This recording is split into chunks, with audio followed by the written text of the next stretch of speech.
Hey YouTube, how's it going? Kevin Clear here with a very quick overview of the Cold Steel Broken Skull. Now, I will do a full review of this in a little while once I've had time to use it and stuff like that, but I've only had this for a few days now, and I wanted to go ahead and get a video out there just kind of giving an overall impression for those of you who are thinking of picking one up and haven't done so yet. So I will give you very quickly the size and some comparisons, then I'll zoom in and let you have a close look at this as I talk about some of the details that are just obvious, okay, and then we'll kind of move on from there. But this knife is very large, 9¼ inches, 4-inch blade, 3.1 ounces, super lightweight. So if you're looking for something large and capable but super light and super easy to carry, this is outstanding, okay, and I think it's actually a real achievement what they've done with that. Only 5/16 of an inch thick, so just 1/16 over 1/4 inch.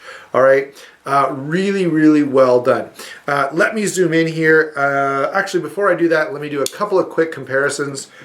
Here is the Cold Steel Ultimate Hunter.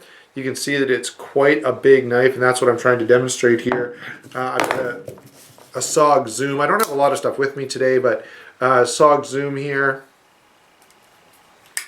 and zero tolerance 808. So obviously this is a very small knife. That should give you a good idea of what we're dealing with for size. Let me now zoom in and just kind of go from one end of the knife to the other really quickly with features. This is really more to give you a chance to have a good look at this blade. Okay, so there you go. You can see that clip point blade, full flat grind, nice and thin behind the edge. It does stay Broken Skull, Steve Austin on this side, and over here you've got the Cold Steel and CTS XHP blade steel. Okay, moving to lock and deployment, triad lock.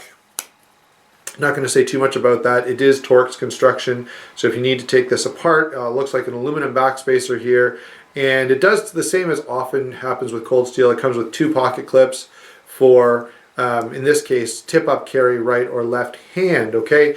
G10 is very grippy, more like Spyderco G10, or if you have one of the new American Lawmans, that's the same G10 texturing that's on here.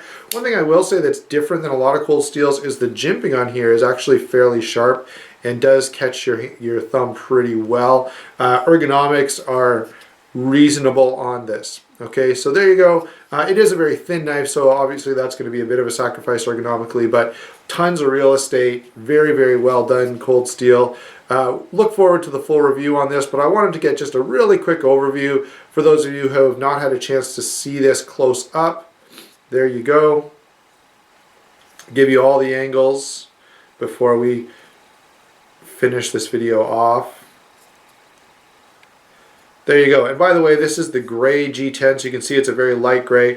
I know it's going to show dirt, and that's fine. I'll just take a brush to it once in a while. I just like this color, and so yeah, I went with it even though I know it'll take a little dirt off my hand.